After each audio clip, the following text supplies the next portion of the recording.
प्रिय विद्यार्थियों, नमस्कार।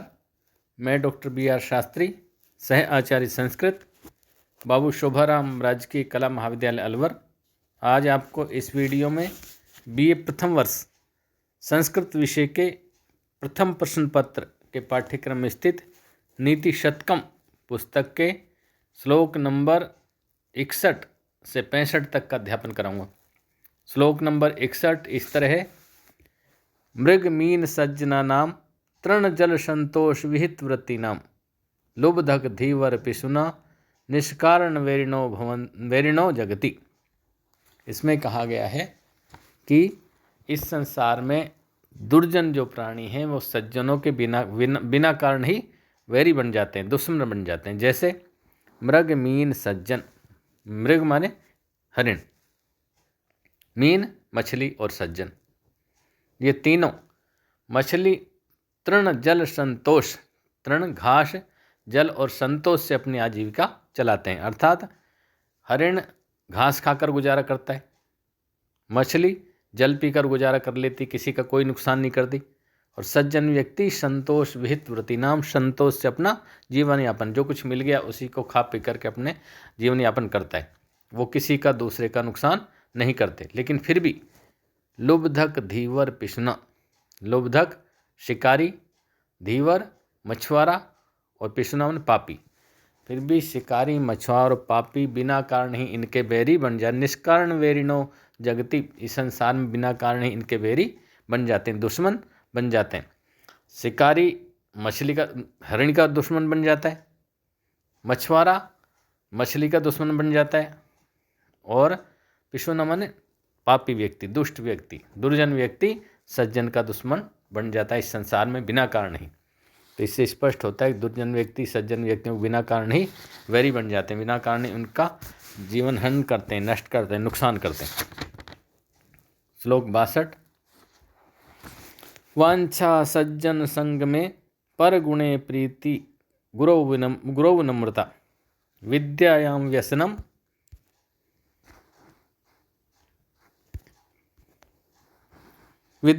व्यसनम स्वयोषिति रति लोकापवादाद भयम भक्ति ही शूलिनी शक्तिरात्मदमने संसर्ग मुक्ति ही खले ये श्वेते निवसंति निर्मल गुणः तेभ्यो नरेभ्यो नमः।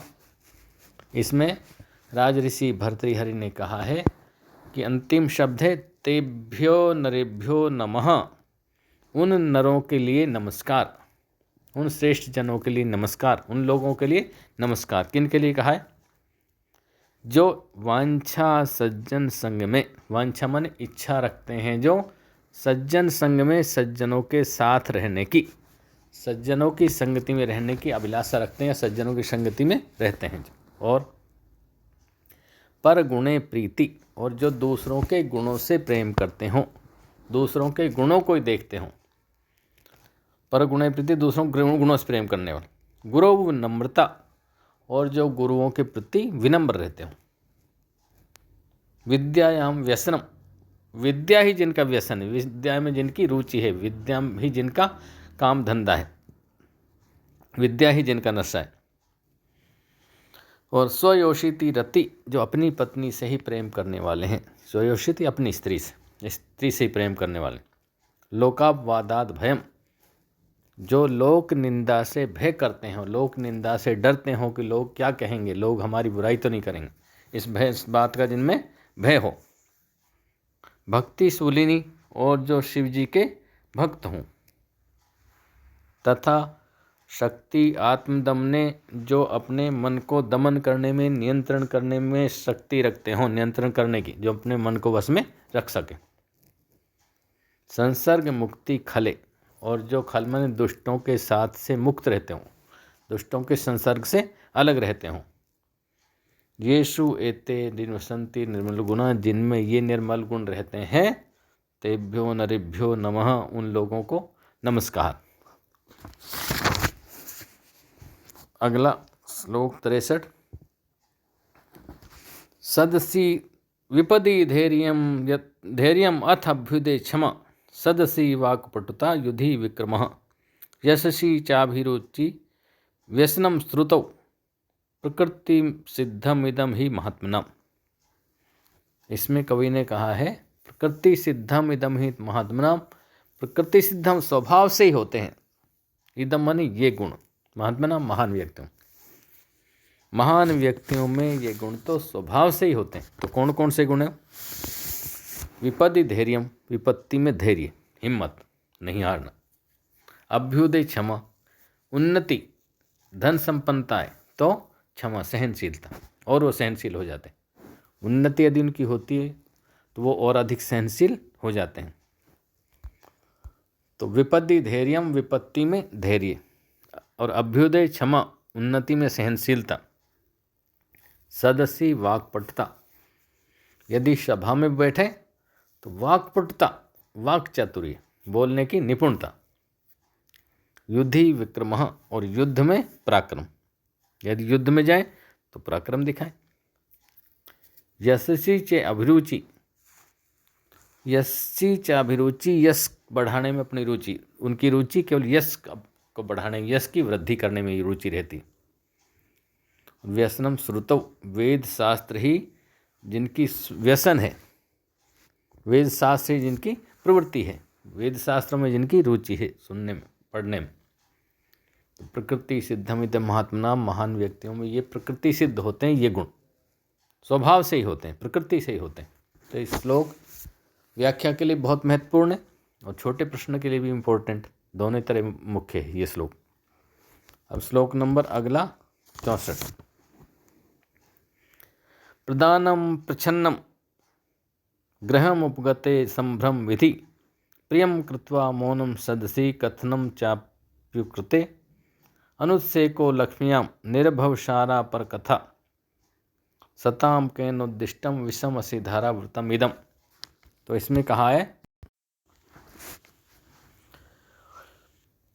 अंतिम लाइन है, सताम केनोद्दिष्टम, सज्जनों के किसने बताए हैं, विषम असि धारावृतम इदम, विषम मानी कठिन, असी धारा तलवार की धार के समान, वृत्तम इदम ये लक्षण, ये तलवार की धार के समान ये सज्जनों के लक्षण किसने बताए, अर्थात सज्जनों की राह पर चलना तलवार की धार पर चलने के समान है। इतने कठिन लक्षण उनके कौन कौन से हैं वो?